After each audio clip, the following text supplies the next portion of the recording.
Hello everyone. So today's topic is design pattern. Design pattern is evergreen topic in system design. Exploring design pattern is even relevant today. This is very interesting. So I'm trying to go through these topics one by one. So first three topics are just general introduction of design patterns, in which I will be covering evolution of design patterns along with the evolution of systems. Okay, then how we are implicitly or explicitly using these design patterns in the modern framework. Then some advantages of design patterns and how to learn design patterns so that we understand and we can apply it appropriately. And then basically the definition, classification, some important design patterns like singleton and factory. So these are the points I will be covering one by one. So let's start with the evolution of design pattern. So looking at this picture, okay, I can say patterns evolve alongside the software complexity. So this picture shows different eras or decades. Okay, so this is 2020s, 2010, 2000, 1990, and prior to that. Okay, so looking at these decades, okay, 1990 was the decade for GOF patterns. Then systems evolved, they become more complex, and today's systems are basically from OOP in 1990s to we have systems which are based on cloud, in which we are using AI, we are giving the features with the AI. So these are the modern systems, and pattern also evolved like GOF pattern, which are very popular, 23 patterns, okay, built by this gang of 4. And then with the distributed systems, we have seen repository and unit of work pattern. This was most famous in this particular decade.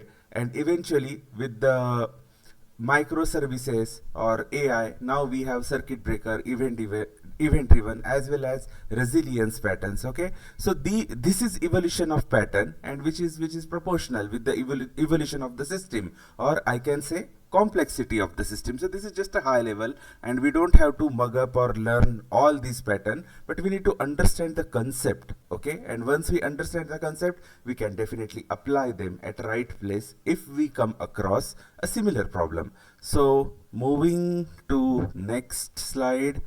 Okay, so the another important point is like these patterns are language agnostic. Okay, so language agnostic means when this GOF defined these patterns, these 4 people, they define the patterns, and the patterns become very popular and accepted worldwide in the field of software. But they defined these softwares in C++ language. Okay, so that was one of the popular language during 1990s. However, these patterns are language agnostic. They are not tied to any specific programming language.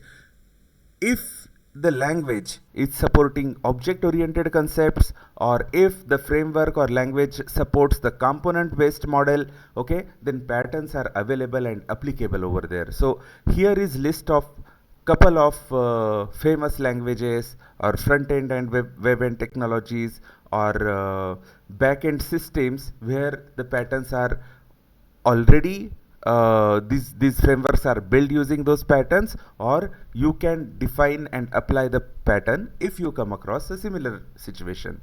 So the popular languages include C#, Java, C++, Python, and so on. Okay, the front-end technologies are our most famous technologies like Angular, React, JavaScript, TypeScript, and the backend technologies does include .NET, Java, etc. So that's why even if they are initially created and published in C++, they are language agnostic, and if at all any developer using any of this framework come across a similar problem, can apply these patterns and solve the problem.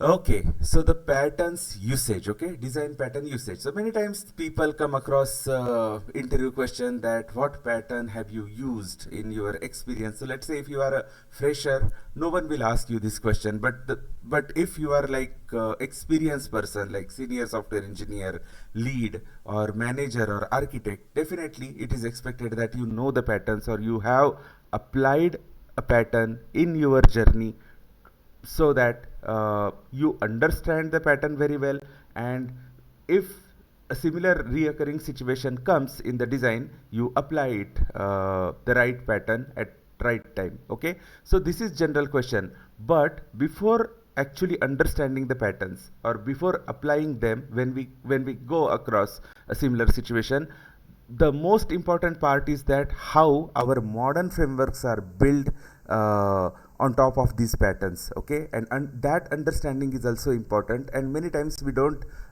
pay attention that our framework is already built using these patterns, and we are already maybe not explicitly but implicitly using those patterns. So one such example I would like to explore here is ASP.NET Web API. Okay, in ASP.NET Web API there is a program file, okay, which is the first file, and in this file what we do, we create application object, we configure application object, and while creating, configuring and running the application for the first time, during that process itself, in a very first process itself, generally we use these patterns and even more patterns, but these are very visible, so I will go through them one by one. So let's open one web application, a sample application, let's say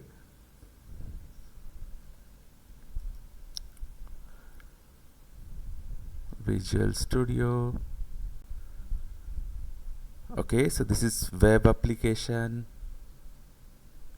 Okay, this is API, this is web API, and this is general web API, any sample web API you can take. Okay, if you open the program.cs file, here first we are creating a builder, then we are configuring various services in the builder, and then we are building the object. Okay, so what we are doing here, we are creating a application, web application builder here, literally, in a literal sense. But this is built using a very popular called as a builder design pattern. It is a creational pattern, and that pattern is used when you are creating a complex object. Okay, step by step you are creating a complex object. So the very first thing in the web API, when we are building the application builder or web application, we all are using builder design pattern. Okay, many times we pay attention to this detail, or many times we just overlook and just follow it syntax. So now you know we are using a builder pattern over here. Maybe you haven't defined it, maybe the framework has defined it, and while using the framework you are implicitly using this. Okay, so that's okay, but you should know that this is a builder pattern internally, and you are creating a web application object using this particular pattern. Okay, now when you are registering services, okay, so these services are nothing but iService collection is there. Okay, builder.service.add controllers, add open API, add singleton, add transient, multiple, you are registering multiple services here. Okay, this is my debit card payment service, or this is one sample service, my service. I am registering it inside the services. So let me show you what pattern we are using here. Is builder pattern is used by web application builder to construct the web application host, which just now I have shown you. Okay, then we are using dependency injection pattern. Okay, so this is again important pattern, dependency injection pattern, and this is implemented through iService collection. So iService collection is here, this is iService collection, builder.services is iService collection. If you mouse over, it will show you the add iService collection, and we are resolving dependencies. That means suppose in the controller we use this dependency injection, so that we want, the loose coupling between the controller and this service. this service can change in the future, and I don't want that new keyword and tight coupling. So I'm using this dependency injection, and using this I service collection, we are injecting the dependency of the custom services that we create for our business logic. Okay, so after I service collection, the another uses of pattern is a singleton pattern. Okay, so while building this web application, I can have my own service like this. My service is there, or my this payment factory is there. Okay, so I am using builder.services.add singleton here. Okay, so I can register my services as a singleton, as a transient, or as a scoped. So the moment I am saying add singleton, it resolves this dependency using a singleton pattern. That means throughout this application, only one object of my service is available there throughout the life cycle of the application. So yes, here we are using singleton pattern. Same way, there are other patterns. Okay, yeah, one second. Okay, chain of responsibility. Okay, this is implemented in our program .cs file in web API. Let's see how this chain of responsibility is implemented here. Okay, so at this point we have built the application, and then if it is a development environment, I'm using Swagger and OpenAI, and then I'm calling use HTTP redirection. Okay, so this is a middleware. This is middleware. Then I'm using use authorization. Okay, so this is a authorization middleware. So this middleware pipeline in the request processing here is what it does. It exactly implements the chain of responsibility pattern, where one middleware will process the request and hand it over to the next middleware, which is our another pattern, chain of responsibility. So if and this file is not uniform for every application. This file grows as your application grows. Okay, so you use so many patterns in .NET in an implicit way. You don't have to, basically implement those patterns on your own. Those patterns are already implemented, and this is the way you are using it. So this is basically, we use design patterns in implicit way, and modern frameworks like ASP.NET. I'm giving example of ASP.NET, but if you take any modern technology, you will come across the similar situation that modern frameworks like ASP.NET internally implement many classic patterns. Okay, and they are implementing it in combination. So when you look at here, this is a GOF pattern. Okay, and then somewhere there is a dependency in injection, or somewhere there is some other pattern. Okay, but they are making use of these patterns in combination. So here you will see builder is combined with, let's say, this iService collection with singleton or with transient, and there are many patterns like that which are used over here. Okay, so this is good example to refer the pattern, to know underlying framework, to know how patterns are implemented there, and then we can apply it at right time at right place. Okay, yeah. So coming back to, we use them in an implicit way. We can use them in an explicit way also.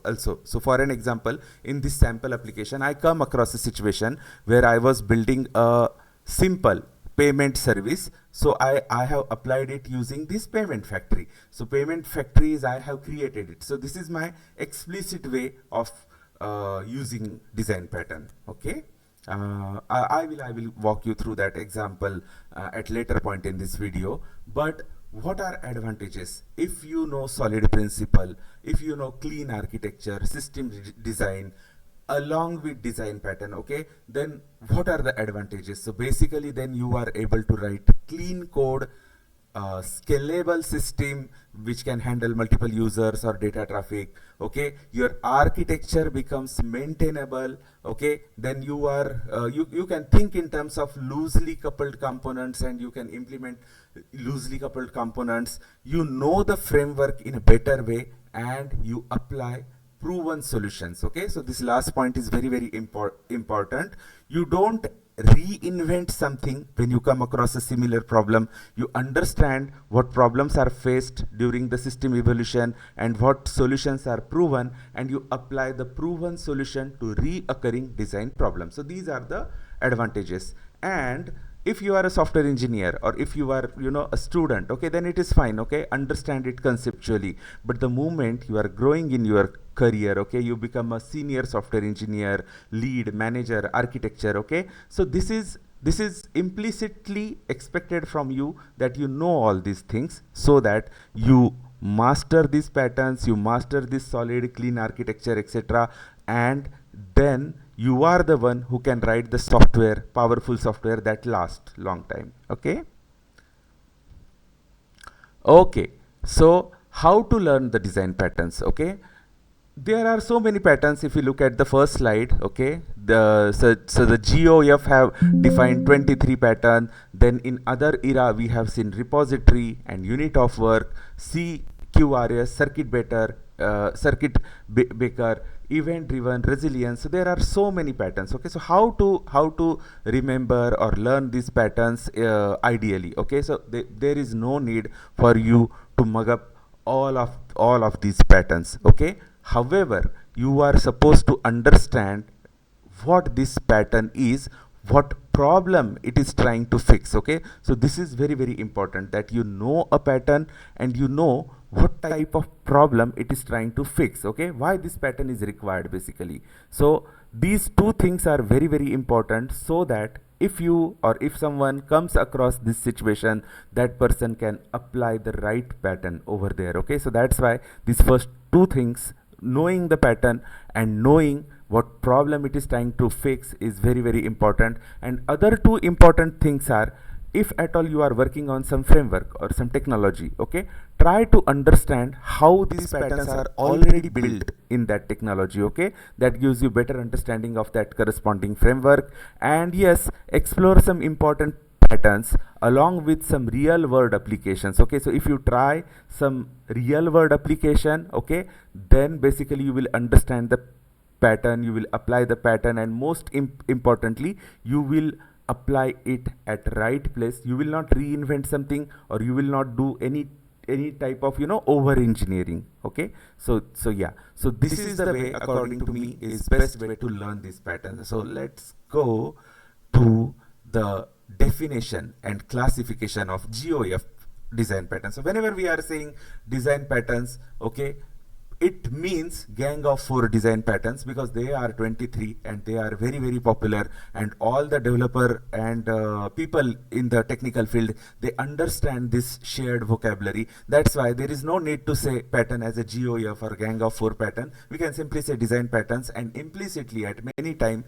it is with the reference to the GOF pattern. Okay, so what is the definition of pattern? Okay, after this lot of introduction and all that, this is the right point. We understand the literal definition of design pattern, and this is: design pattern are proven solutions to reoccurring software design problems. Okay, so this is the one liner, and which is good enough. In other words, we can say patterns are reusable solutions that solve recurring design pattern, or they are blueprints for common software. Blueprint for common software means it is not a ready-made code, okay, you take and apply it somewhere. It is a blueprint, you understand and you apply it. Okay, so that is the concept here. And it acts as a shared vocabulary among developers. I just explained what is shared vocabulary. All leads and other people are already, they know this pattern. So whenever you are going and saying that, hey, I have implemented a payment services using factory pattern. So your team members and your seniors, they are supposed to understand this without much explanation, because they are already familiar with this shared vocabulary. Okay, it can be a factory pattern, it can be any other pattern. Okay, so that's not an issue. Yeah, so this is the definition of the design pattern. Coming back to the classification of design pattern, so these patterns are divided into 3 primary categories. Okay, how the objects are created. Okay, If the pattern is associated with object creation, it falls under creational design pattern. Same way, if the design patterns is related with how objects are composed with each other, then it falls under structural design pattern. And third type of pattern is behavioral patterns, where it is related with how objects communicate with each other. Okay, so creational patterns are, there are 5 creational patterns which are very popular, like singleton, factory method, abstract factory, builder, and prototype. Same way, there are structural patterns like adapter, bridge, composite, decorator, and so on. Okay.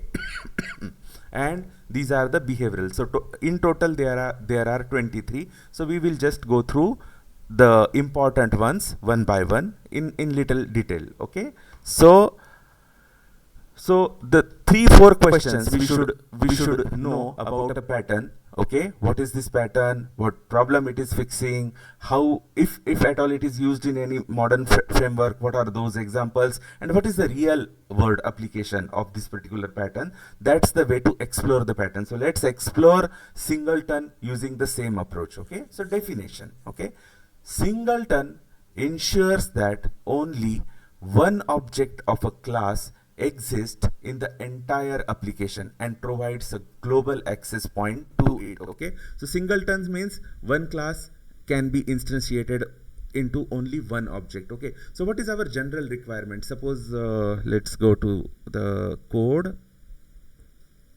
Okay, and let me open another file. Okay, design pattern solutions. Okay, I have already defined one singleton pattern over here. Okay, so before we move on to the singleton pattern, just take a look at normal classes and normal objects. Okay, and then we will go to singleton one. Okay, so this employee is a normal class. Okay, I want to create one object of employee. Maybe I want to create multiple objects. Okay, I don't want this objects to be identical or unique or global. Okay, so this is my general requirement. Okay, so for general requirement, we go and define classes and we instantiate different objects. Okay, so this is our like 80, 90, 99% we come across a normal scenario. Okay, I want different employees. Instead of employee, we can consider different examples like products, order, okay, invoice, etc. So we define a class and we create a different object. That is our normal requirement. And in normal requirement, we don't apply any pattern. We simply define a class and we create multiple objects. Okay, and that is the core nature of our classes and objects. You define it once and you create multiple different objects. Okay, so that is our 90% requirement or more than 90% requirement. However, there are instances. For an example, in the same program, okay, I am writing a logger, okay, and I want to log my application logs into the file, okay, and it will open the file, it will push the data to the file, it will close the file. Okay, so now this is a common functionality, and it can be a global object which is used by all the classes. Okay, so in that case, I don't want, whenever I am defining my logger, I don't want my application or my clients to create multiple objects. I explicitly want only one object shared in entire application. So understand this requirement. Logger is one such case. Okay, then configuration. Okay, my application configuration is another case where I can define a class, but at the same time I want only one instance. I don't want multiple instances. Similar examples could be database connection manager, application setting, cache, and so on. So these are some use cases where we definitely want a class, but at the same time we don't want multiple instances of that class, whereas we want only single instance of that class. So how I can convert my normal class into the singleton? Okay, this pattern is something which ensures only one object exists throughout the application. So how we can convert any class like this employee or something into singleton? So we can convert using these basic steps. Okay, first step is to mark that class as a sealed. Okay, whenever we are marking a class as a sealed class, basically no one can inherit that class. So there is no question that, suppose you have encapsulated the logic of object creation into the same class and you mark that class as a sealed class, the other classes cannot inherit and cannot create duplicate object. Okay, so that is the purpose of this sealed class. Okay, marking the class as a sealed. Then this is the logical part. Okay, you define a private static instance variable inside the class. You create a private constructor so that no one can instantiate that class from outside, and you define a public property or method, whichever is convenient. Okay, both the things are fine, but nowadays we are referring property, okay, as a standard. So you define a public static property in which you can encapsulate logic of the creation in a way that you create only one instance, and you do not create instance, you reuse the same instance if that instance already exists. So that's the way you can convert any C# class into a singleton if it falls under this condition. You want only one instance, and these are some of the examples. Okay, then last point is thread safety. Okay, even if you have encapsulated the logic to create only one instance, okay, you mark the class as a sealed, but what about what about multi-threading? Okay, if your environment is multi-threading, then first thread will go and create the object, and if second thread goes after that, it will use the same object. But both of them, if they try to access this coding part, okay, the creation part, okay, you may end up creating two objects, and that breaks this singleton pattern. Okay, that's why thread safety is something you have to ensure. Okay, so by following these 5 steps, you can convert any class into singleton one. So let's see how we can define a singleton over here. Okay, so this is my public class singleton. First step is mark this class as a sealed. Okay, and we already know the reason: no one can inherit, no one can create the instance. Then I have defined a private static instance singleton. Okay, and then I have marked this constructor. This singleton is a constructor. I have marked this constructor as a private. The moment I mark it private, I cannot write singleton obj equal to new singleton from outside the class. Okay, so I have marked the constructor as a private. And then last step is writing the logic. Okay, the logic is simple. It is a getter method which returns the object, and it returns this object, and before returning it checks if this object is null. Then we call the new singleton and create the object, otherwise we return the same object, okay, which is already created. Now to make it thread safe, we have put this lock over here. Okay, so to put the lock, we have just it is a trick basically. Okay, define one read-only static object lock, just a random object. Okay, you can say lock, you can say any other thing, that's absolutely okay, but you just define a random object over here and you are putting a lock here. By putting a lock here, what will happen if 2 or more threads are accessing this part simultaneously? Then this lock will basically make sure that the instance gets created only once, and the multiple threads will also use the same object. Okay, so this is how we can build a class as a singleton class using those 4 or 5 steps. And yeah, so what is difference between this normal class and singleton class? Okay, so let's see. I have created the new employee John and Jane. Their employee ID is 1 and 2. Okay, these are 2 unique different objects. Okay, so how I can identify the employee 1 and employee 2 are 2 different and unique objects? Okay, so there are multiple things available in .NET. You can cross check your object is singleton or not. Okay, so employee is not singleton, but singleton classes object is singleton. Okay, so we can cross check using equality operator.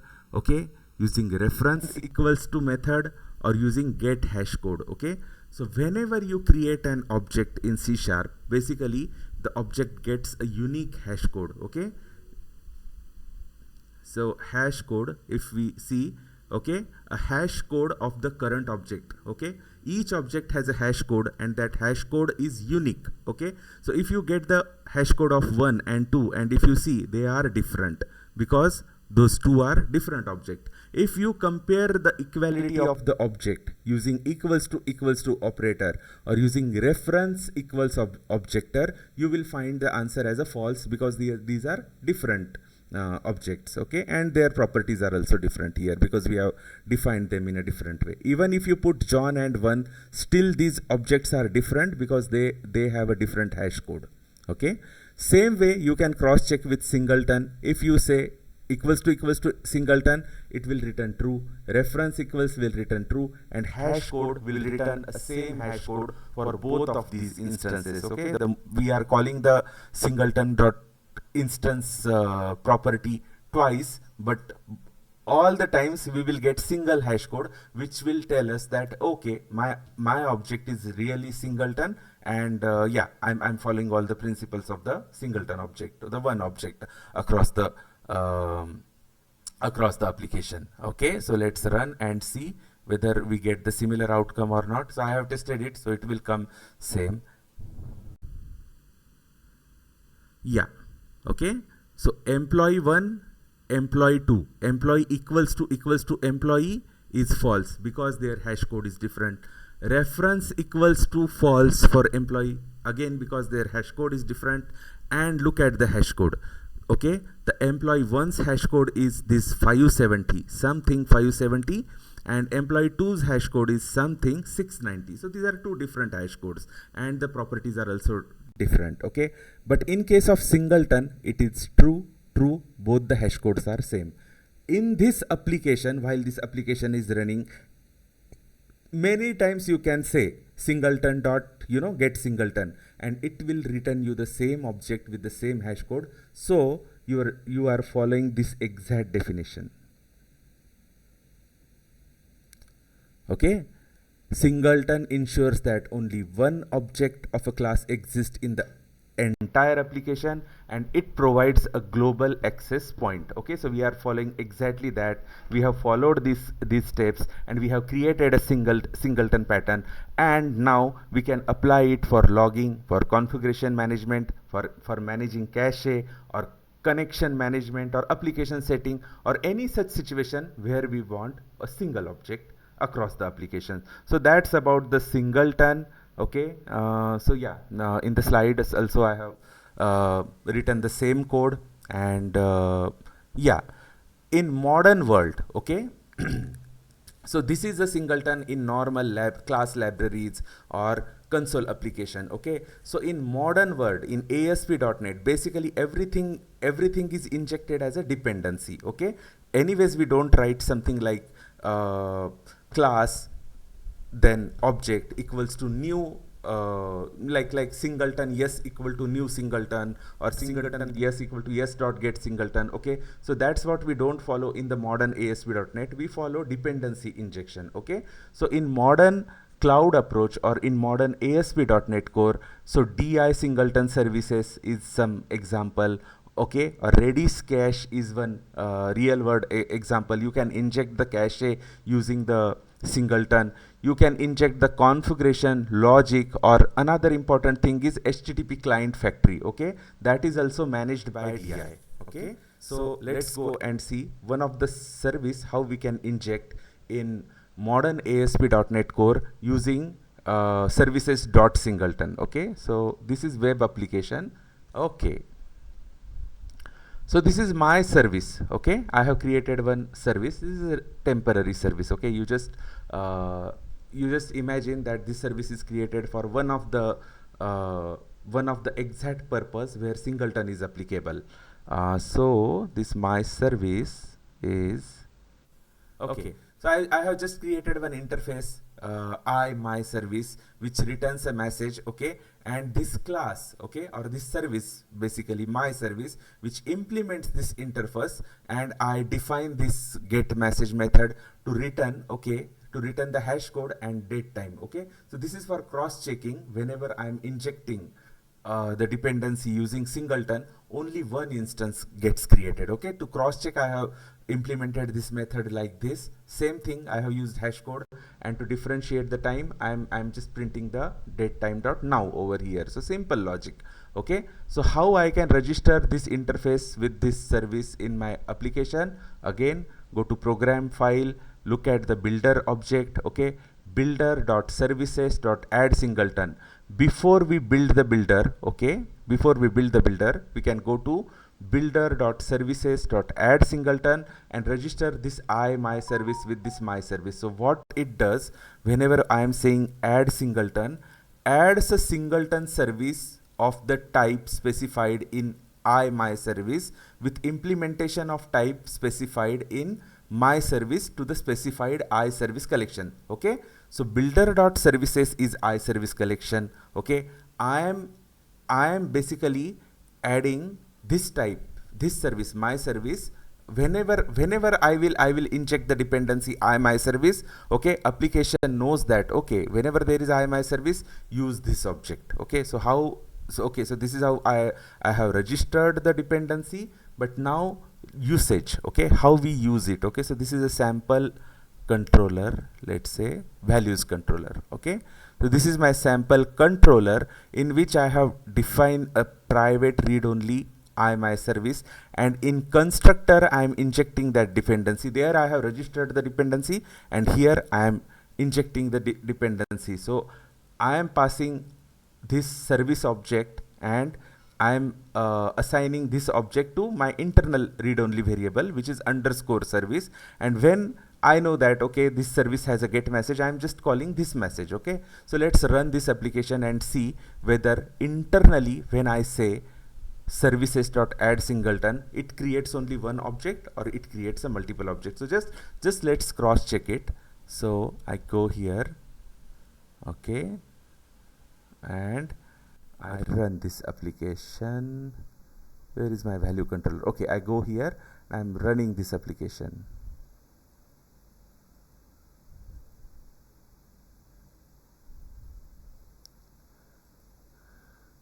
Okay, I hope the application starts. Okay, application is started, and now it is listening on this port on HTTPS 7082. Okay, so 7082, and I am using Swagger, so I will just go and use the Swagger there. 7082 localhost swagger.index.h. Okay, so I have payments API, that is my factory pattern, and I have this test, okay, to check the singleton. So I'm just trying it out, API/test, and I'm executing this method. So API/test, okay, so this is my test controller, okay, and the route is API.test, okay, and I am calling this method, get method, over there. Okay, so what happens if I execute this Swagger? Okay, I'm executing it without any parameter. Okay, F10, F10, F10. Okay, okay, so this is executed successfully. Request URL was this. Okay, status code is 200, and the message is singleton service working. Okay, and this is the hash code of that my service object, and timing is, this is 2026 38 10 4, okay, and 9. Okay, I again execute this class. So before executing, I am just capturing this hash code. Okay, because my expectation is by add singleton my service is injected only once, so I must get the same hash code with a different time. Okay, 405 14 701 405. So I copy this, I execute this again. Okay, here is control, I am running it. Okay, same thing, same object is there, but time is modified. Again I execute. Okay, I will get the same object and time is modified. So throughout the application I have created only one instance. So in Morden.NET, this is the way we create our service and registered the dependency and inject the dependency. Okay, so I basically, if I want to write a singleton in web API or web application and inject that singleton into the different controllers, injecting is simple common process. Okay, define a private variable and inject the dependency using controller. Okay, so these are the steps. Okay, registering is important. Okay, so at the time of registration in the program.cs, you simply say builder.services.add singleton. Okay, your your service will be available as a singleton. Okay, you say add transient, okay, it will be available per injection. Okay, you say add scoped, it will be available per request. Okay, so the scope are simply defined. This method is beautifully given by .NET framework, so you don't have to write all the logic that we have written in the normal applications. Okay, so here we have to explicitly follow these steps. Okay, but in modern application you may or may not follow these steps. Okay, the recommended way is simply inject the dependency as a add singleton. Okay, so this is about the singleton pattern. I hope this is helpful. So let's move on to another pattern, which is factory pattern. Or is there anything in the slide? We will cover that first, and then we will go to another pattern. Okay, yeah, so this is the modern application of singleton, and these are some examples to use the singleton in modern ASP.NET web application or web API. Okay, so next pattern is a factory pattern. Okay, so factory pattern, I will explain this definition, but before this definition I would like to explain the real problem. Okay, and then the solution says factory pattern provides an interface for creating objects, okay, but allows subclasses or logic to decide which class to instantiate. So again, it is a creational pattern. Okay, it provides an interface for creating similar objects. Okay, so creating similar object, and it allows subclasses or logic to decide which class to instantiate. So understand this definition with the real problem and real solution. Okay, so go to the real problem in the design patterns console application again. So now I am moving to factory, so I will comment this singleton class, because then otherwise there will be multiple methods.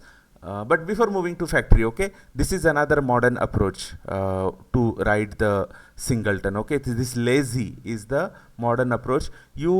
I request you to explore this as well, because we have explored what is singleton, what problem it is fixing, the real world examples, where to go for singleton, how to implement singleton in classes or libraries, and how to implement singleton in web application or web API. Okay, so that's what I have covered. And yeah, this is another example of singleton. You can look at this code, refer this code, and just explore this, what this lazy does. Okay, as a additional point to explore the topic, to keep the momentum and interest in the topic. Okay, so for now, because this file has a main method, I will comment it. Okay,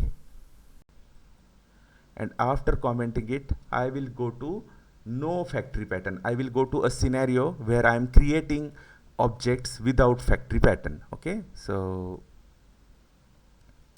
I go here. Okay, so basically what I am trying to do, I want to implement a payment functionality. Okay, and today I will just entertain two types of payments. Okay, or I will just implement two types of payment, a credit card payment and UPI payment. So to implement these implement this functionality, this is my problem statement, or this is the functionality which I am developing. Okay, so to implement the payment functionality using credit and UPI, what I have done, I have created one simple interface, iPayment. Okay, and iPayment has a pay method. Okay, so this is a declaration of the method. Okay, not the implementation. Okay, and I have created two classes, credit card payment and UPI payment, and these classes implements this interface, and thereby we have to implement this method, pay method over there. So pay method in the credit card, simple like mock implementation is that paid blah blah blah amount, whatever amount is received using credit card. Okay, so that's what I'm printing here. Okay, in real world there is actual logic. Okay, and in UPI payment, same thing, it implements the iPayment class. This is a pay method which is implemented here, and console.writeLine says paid blah blah blah amount, whichever amount we are passing to this method using UPI. Okay, so these are two similar classes. Okay, I will use based on user's input, because user will select, right? He wants to pay using credit card or user wants to pay using UPI. So here we go. Okay, so this is demo. This is not a factory pattern. This is a simple demo of the payments services. Okay, so where I have created this credit card payment using new credit card payment, and I have paid 1000. Okay, this is my client class. Let's say this is my client application, this main method. Okay, I have created credit card payment and paid 1000 rupees. Next time, suppose user is paying but user wants to pay using UPI, so I have created this new UPI payment and I'm paying using I'm paying 500 using this UPI payment. So this is a simple implementation in my client code. Okay, or else suppose I'm taking inputs from the user. Okay, I can write something like that. Okay, I will just get this string from the user, string value from the user, UPI or credit card, and I can implement the if condition. If payment type is credit card, create this instance, or if payment type is UPI, then create the UPI payment instance, and if user has given me any other value than these two, then I will throw exception, and finally I will take the amount from the user and I will pay that amount. Okay, so this is interface iPayments object, so it will pay the amount with whatever class we have created. Okay, here. So looking at this client code, this works. Okay, there is no problem in this code. If I compile and run, it will execute. Initially you will see credit card payment, then you will see UPI payment, then this string, for now it is hard coded with UPI, so control will go over here. You can debug the code and see it yourself. Okay, control will go to this if else and it will create a UPI payment and it will execute the UPI payments method with 750. Okay, so 750 is UPI, 500 is again UPI, and 1000 is credit card. So imagine this user is selecting these different payment methods and paying different amount. Okay, or this main method is your client method. Okay, now imagine tomorrow you are also adding a debit card payment time over here. So what you will do, how you will change this code? Okay, I will create another class here, debit card payment. Okay, instead of UPI I will say debit card or net banking or some new wallet can appear. Okay, Paytm or Google Pay or something like that. Okay, same thing, pay method is implemented, paid using debit card. So this is your code change. Okay, this is your feature request. Initially someone requested you to implement the payment for these two classes. Okay, and eventually you know that someday a customer will come and ask you to change the functionality, basically to enhance the functionality, add this feature request, the new payment method debit card. After some time user may come and say add the new payment like net banking and so on. Okay, so this is your client logic. Okay, this will change with one more if else, and this will change with one more condition. Okay, one more if else you will add, and here your part will be debit and your instance will be again debit card, debit payment. Okay, yeah, so again nothing error, nothing wrong. If we look at the compilation, the code will compile, code will run, and everything will work fine. However, there are problems with this approach. Okay, so conceptual problems or design problems. Okay, try to understand the design problems. Okay, so I said this main method is client. Okay, and this is your core library. Okay, and this is your abstraction. Okay, so this interface is your abstraction. Okay, and these are multiple implementations of that same abstraction: credit card, UPI, debit card, net banking. These will be multiple implementation. So what is happening here? Okay, your main method, that means your client knows about your abstraction, which is iPayment, as well as client knows about your implementation, okay, which is like credit card, UPI, debit card, okay. So all the implementations are known to the client, okay. The logic for creation of the object based on the user input lies at client side, okay. This is another problem, okay. And third and most important problem is as and when your functionality is growing, okay, you are supporting new payment types, okay.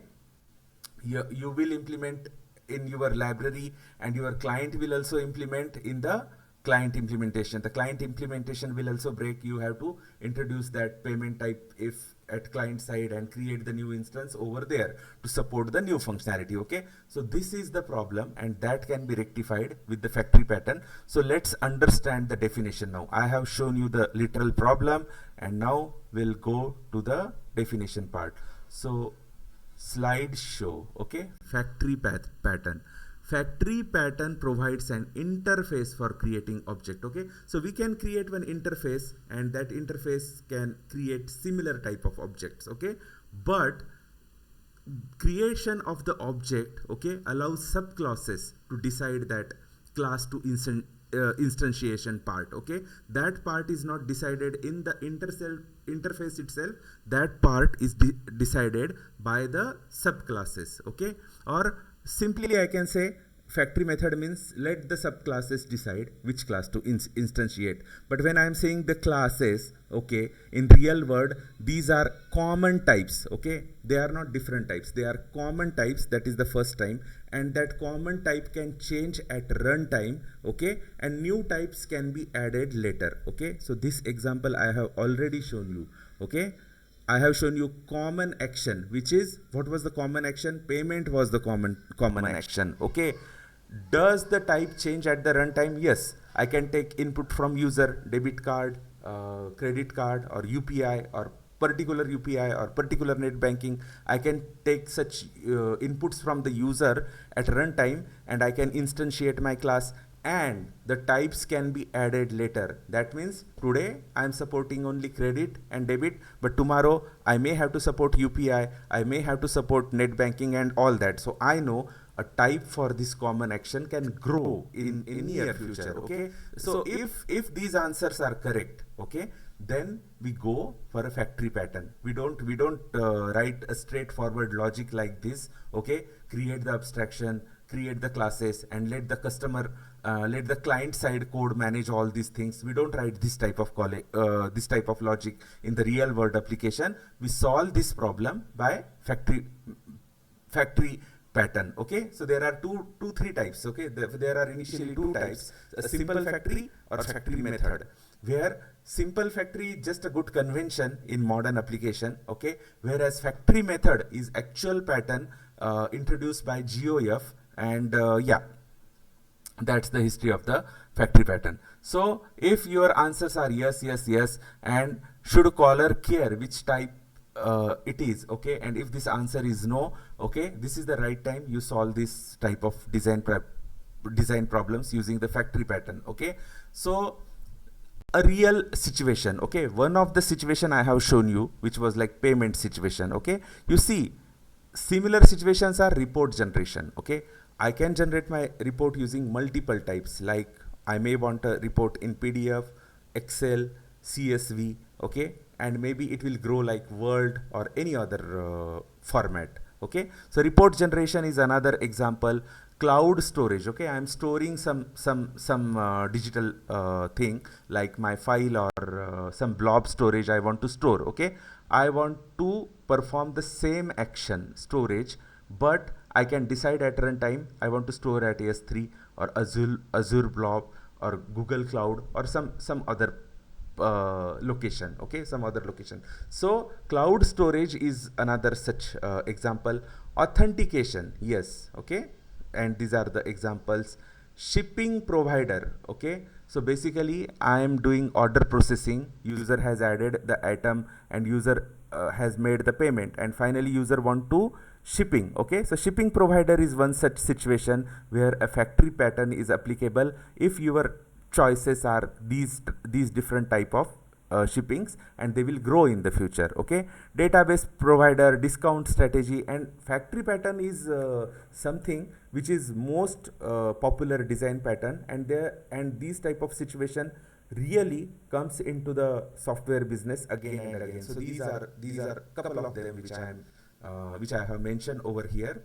So I will show you how to solve this problem in class library or maybe in the console application, and then how to apply the factory pattern in web application or web API. So again, go back to our design pattern solution over here. This is a console application, and this was my class, which is a simple implementation with these problem. Okay, the problem here is client knows all the concrete types, client knows the abstraction.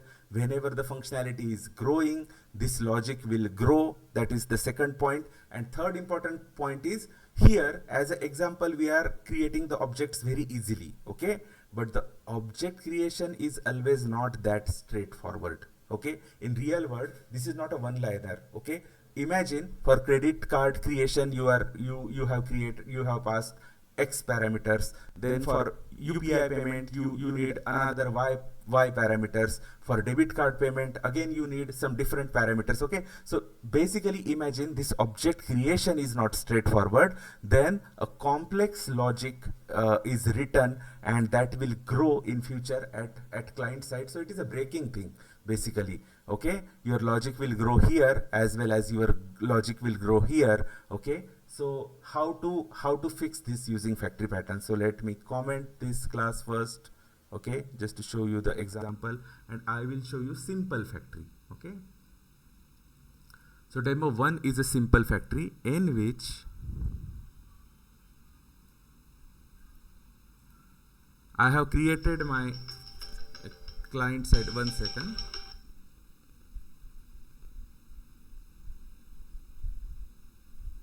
One second.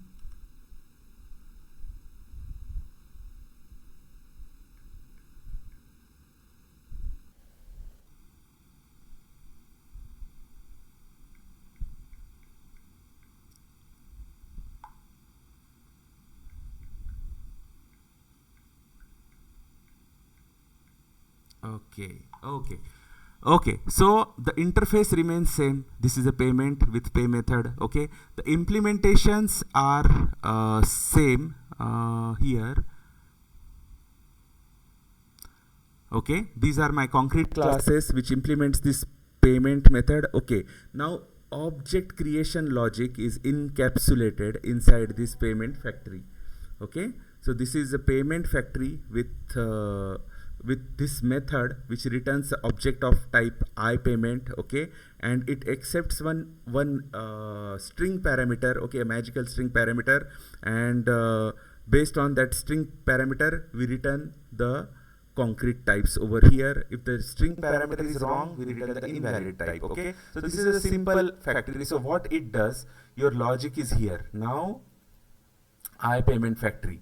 Okay, so this client will use this payment factory to create the object, and it will only pass the input parameters and required parameters to then the object is created, and then we pass the parameters which are required for the payment. Okay, so simple logic at the client side. This will never change with the addition of the new types over here. Okay, so this will work. First of all, this is a clean code.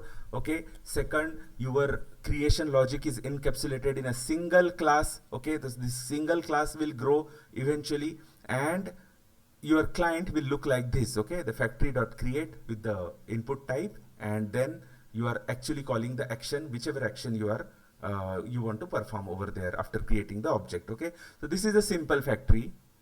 So if I run this,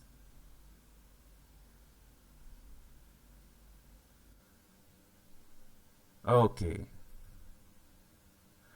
so here I am passing UPI hard coded, so it is doing the UPI payment. If I change this parameter, or if I take this parameter from the user, it will be able to basically run the same method with multiple classes. Okay, yeah, I can choose credit card, I can choose UPI, or I can pass invalid value as well. So this is a simple factory.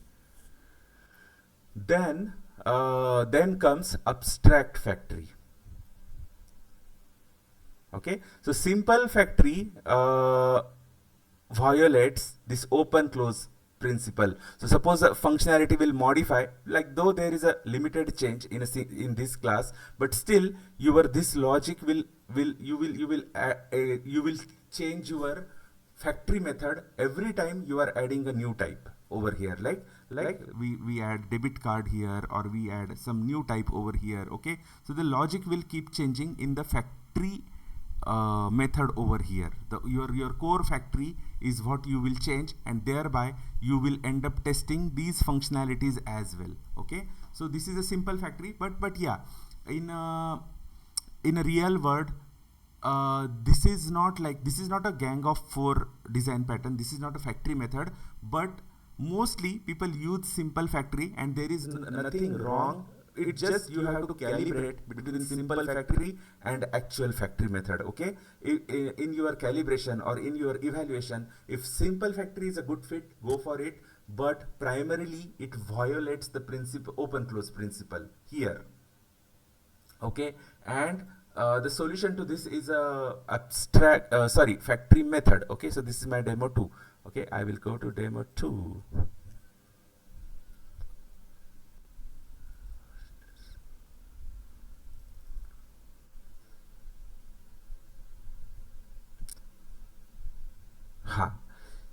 Yeah, so this factory actually follows the entire pattern, the GOF pattern. Okay, here we have same interface, iPayment, we have same implementations.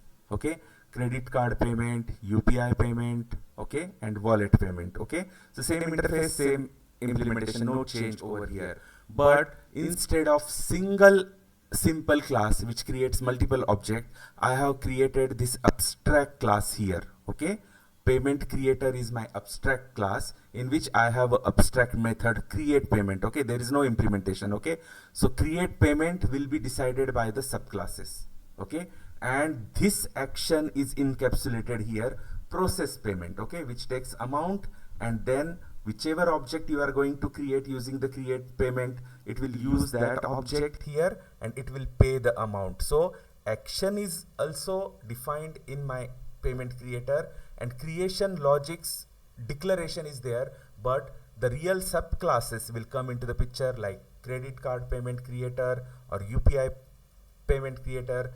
They will implement this abstract class. Okay, and here is the logic of instantiation. So instantiation logic is completely isolated into the subclasses. Okay, this can be a different complex method, this can be a different complex method. Tomorrow you add a new payment creator. Okay, you will simply repeat this code. Let's say wallet is the new creator, and you will write the creation logic over here, and that creation logic here I am showing a single straight line, but in real world the objects are different and their creation logic could be different. Okay, so this is the most clean approach, and this is the factory method.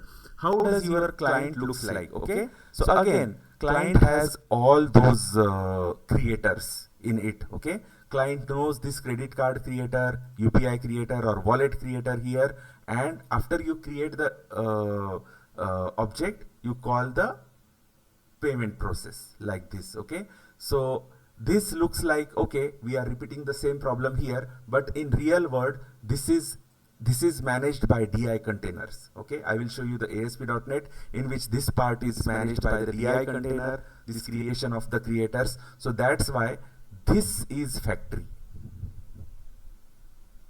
This is factory, where you have interface, you have concrete classes that does some functionality, and you have a creator which defines the creation logic, but which implements the functionality. And whatever logic you have defined over here, you have concrete classes later on, different concrete classes, they decide which object to create, and they hold the creation logic, which is exactly matching with our definition of factory pattern. Okay, so this is factory pattern provides an interface. Okay, we know that interface for creating object, but allows subclasses or logic to decide which class to instantiate, and these are the situations to go for the factory pattern. A common action, a type can change at runtime, and new types can be added later. So these three are very, very important to really understand this pattern. And yes, in the console application or library world, the pattern will look like this, and when you run, it runs successfully. Though it looks little complicated, it follows open close principle.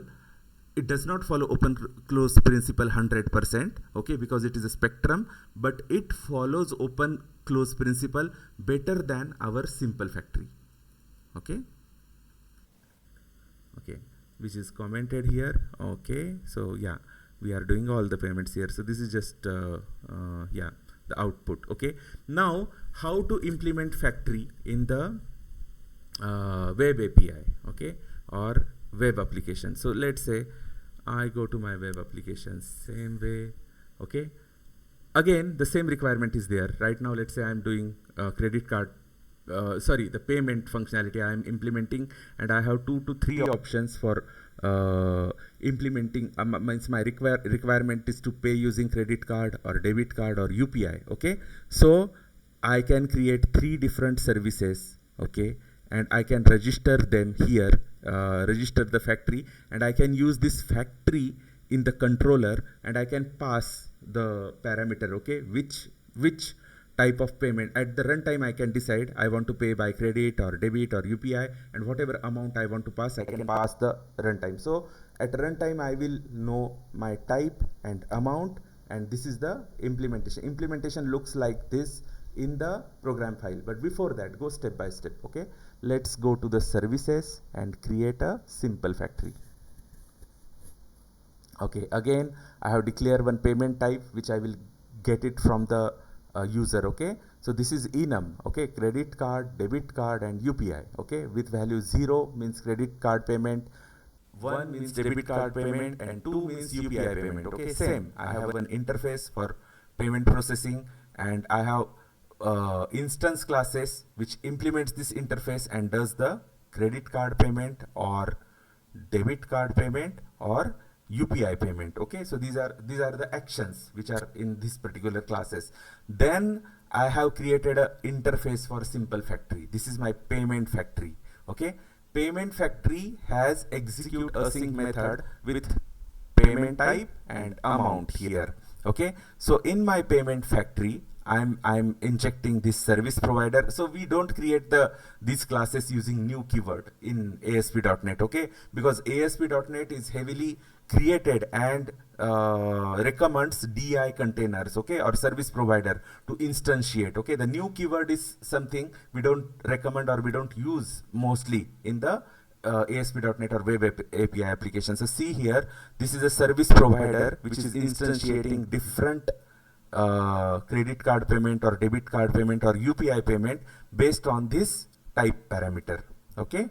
And once we have this object, okay, we are just executing the request with the type of the payment and decimal. So we take the type, we create the object, and we process the object, okay. So this is a simple implementation of simple factory method in web API. Now I have these many things, so I will finally go and register 4 types in my program.cs. First is I will register these different types so that service creator can create them, okay, and I am creating them using add transient, okay. Per injection I am creating instance of this type. I don't want a global instance, I don't want a instance per entire request, I want instance per injection, okay. So I'm using add transient and creating these types, okay. And then this is a factory, iPayment factory, and I'm resolving the dependency using payment factory class which I have created, and now I am free to use this interface in my controllers. So I go to simple payment controllers, okay, in which I have defined this variable, I have injected the dependency, and my process payment, okay, at my client side simply looks like this, okay. Take the type, take the decimal amount, and factory.execute async, okay, in which what I am doing, I'm creating a different object here, and I'm processing the payment. Creation logic is encapsulated separately here, and processing logic is also here. If it grows in the future, of course it is a simple factory, so it breaks open close principle, and I will add one more line here, and I will add one more line in my program.cs. So this is a simple factory. You can convert it into factory method. Simply you can go and ask GitHub Copilot or something. But for me, I know there are 3-4 types, okay, and they are not going to grow drastically. That is the first thing, okay.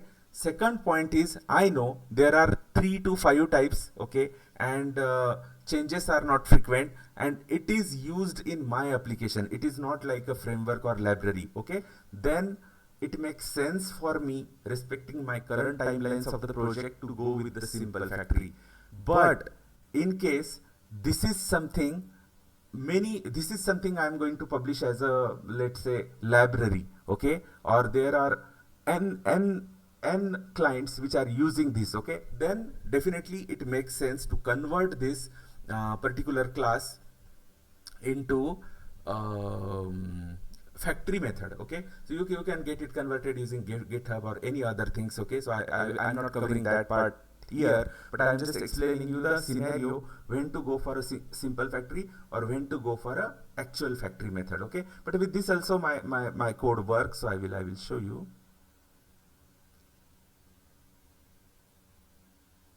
Even if we implement it using factory method, it does not follow the open close principle 100%, but it follows better than the simple factory. So I go here again, okay, refresh this, okay, this is my payments. Now the type integer, I know, I will try it out, okay. I know 0 means credit, debit, and this, okay. I will give some amount, okay, and I will execute. It is executing,